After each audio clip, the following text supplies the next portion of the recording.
All right, so earlier this week, Police Minister Bheki Cele released a report compiled by experts on reforms the South African police service have to undergo following the Marikana Massacre. So 34 miners were killed on the 16th of August 2012. 10 people were killed prior to that date, including security guards and police officers. So the Social Economic Research Institute, SERI, the legal advocacy group, which represents the families of the Marikana Miners, response to that report. The Executive Director Nomzamo Zondo joins me now live. A very good evening to you, Ms. Zondo. Thanks indeed for your time. So your reaction to the report released by the Police Minister? Firstly, Criselda, it is an opportunity for learning for the SAPS. So as SERI, we welcome the report and its release. We welcome the recommendations, specifically the recommendations around the policing of protest, around the use of force. We believe that if SAPS implements those recommendations, we will be much happier both and have more trust in our police, and we'll see less incidents of lives being lost because of reckless policing. Ms. Zondo, the Minister has basically told you what you wanted to hear, but the implementation of these recommendations is key because what we see on the ground is different. I mean, I talk about, for example, what we've seen during service delivery protests and, the recent deaths as well. So the talk and the actual action itself is two different things. Definitely. Criselda, you'll notice that the report was finalized in July 2018. So we are about 4 months away from the 3-year anniversary of the report. So the SAPS has had the recommendations for 3 years. And the question is, what have they done in those 3 years to implement those recommendations? The first thing that the panel speaks about, they speak about accountability for the unlawful use of force. They speak about disciplinary action of police officers who have been involved in reckless use of force. And even further, they go further and they say, where there has been damages claims against the Ministry of Police, the police must pursue their members to recover the funds that have been paid up to members of the public. We have not seen that. Minister Cele specifically mentions that there has been the release of equipment to make sure that public order policing members have equipment to record what happens in protests. And we can just ask him one simple question about what happened at the vets protest earlier this month, and whether the evidence is available to hand over to IPID, to hand over to the South African Human Rights Commission to show which police officers unlawfully used force on that day. I promise you the answer is going to be no. And the question then is, if he has ticked a box that he's already implemented the recommendation around equipment, what has it meant in real life? Has that equipment been used to record the actions of the police, to make the police feel that they must act lawfully? The panel report speaks brilliantly about the issue of differentiation. It speaks about how in a protest, the police must come in, that public order policing must exist to facilitate protest. And that must be its primary purpose. And what they should do in instances where there has been violence, that they must differentiate between the peaceful members of the crowd and those that have been violent. And again, they say what the first step is to use other means to dissuade those who are using violence and then to target them, to de-escalate the violence. Now, if you look back to the use to the policing in the last year, if you look at the policing of the lockdown, you do not see any of those principles. In fact, we know for a fact that the police have not issued a national instruction that speaks to the principle of differentiation, that speaks to crowd management that is meant to facilitate protest. Yeah. I want to come back to this particular issue. In 2018, I know that SERI had received about 80 million rand for the families of those killed at Marikana. The Minister had said over 176 million rand has been paid to compensate the families. Can you confirm this? We were not paid 176 million rand. SERI received funds, I think they are under 80 million rand.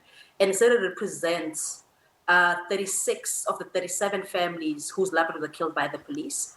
We are aware of the value of the claim in relation to the 7th family, and can confirm that neither of us have received, between the 37 families, no one received 176 million. I don't know where the other 100 million comes from.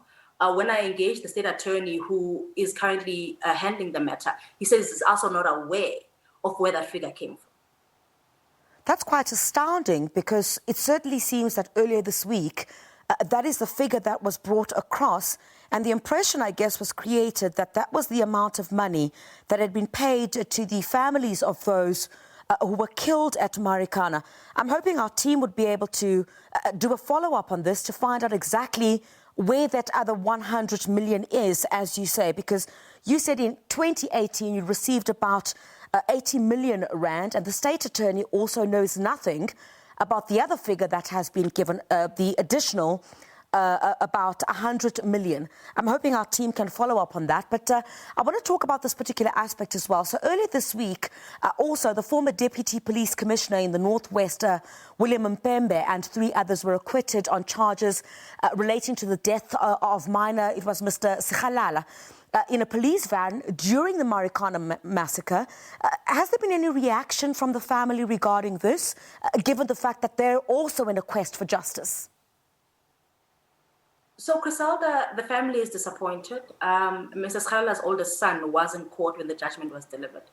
And he had the support of the other family members in court as well. And the message that they gave me and what they told me immediately after the court hearing was that they were disappointed with the outcome, that they wondered then who would be accountable for what happened to Mr. Sikhalala if these 4 men had been acquitted.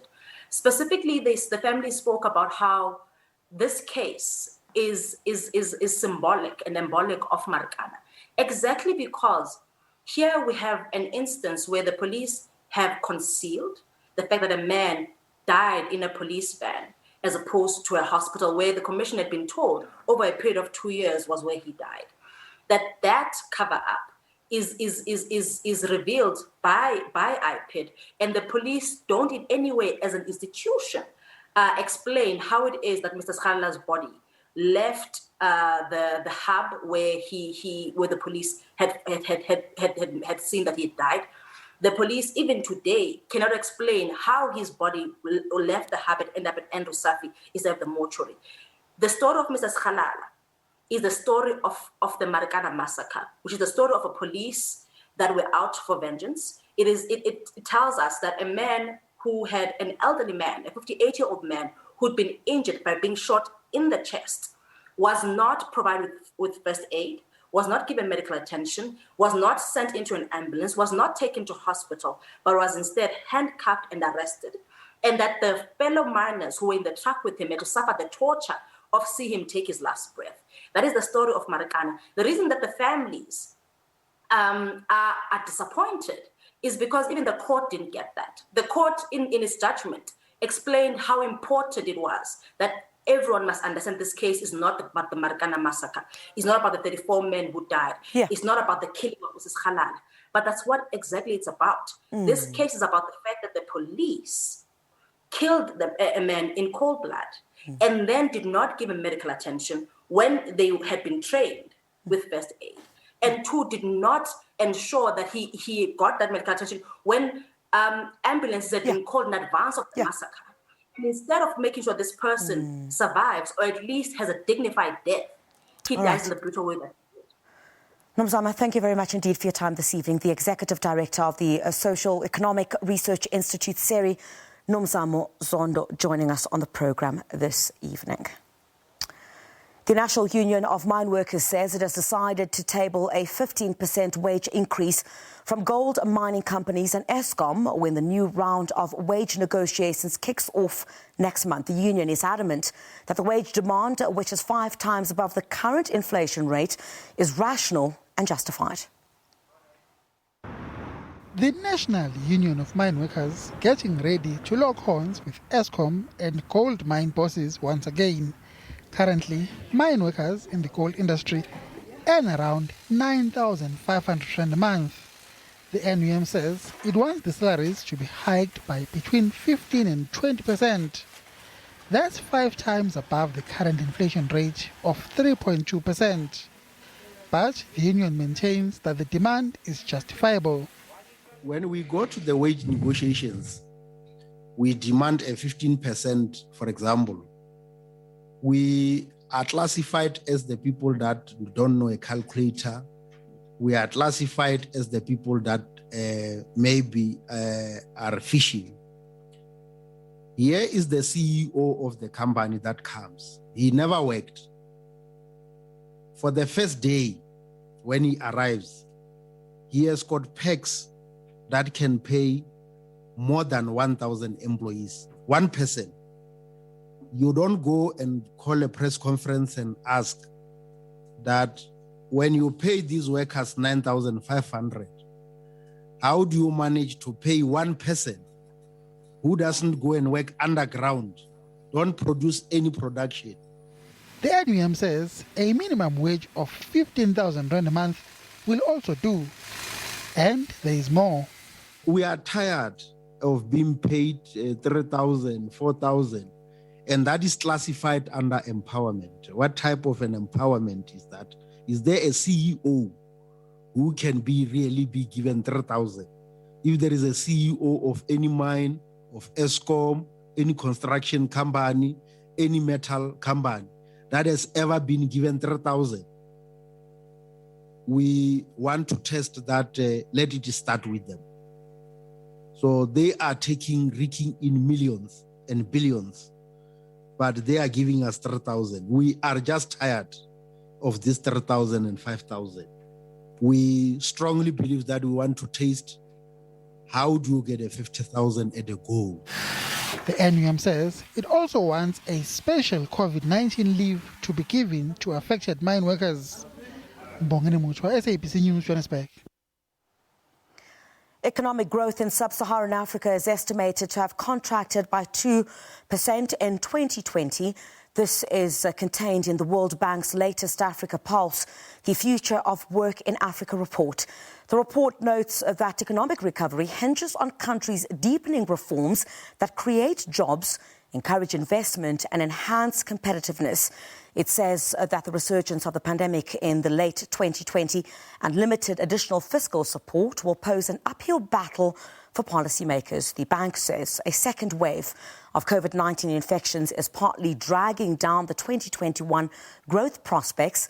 It says for most countries in the regions, activity will remain well below the pre-COVID-19 projections at the end of 2021. This, it warns, will increase the risk of long-lasting damage from the pandemic on people's living standards. Investment in human capital, IMPO, will allow African countries to limit the consequences, the long-lasting consequences of COVID, and maybe reverse the long-term consequence of COVID, as COVID is certainly creating the risk of more people, more than 40 million, probably being pushed below the poverty line in Africa. So investing in human capital would allow our countries to limit those long-lasting consequences. And this is also the case that with COVID, number of our girls are not coming back to school, which may have very, very long-lasting effect on their income, but also in their children's lives. All right, let's take a look at what the markets had in store.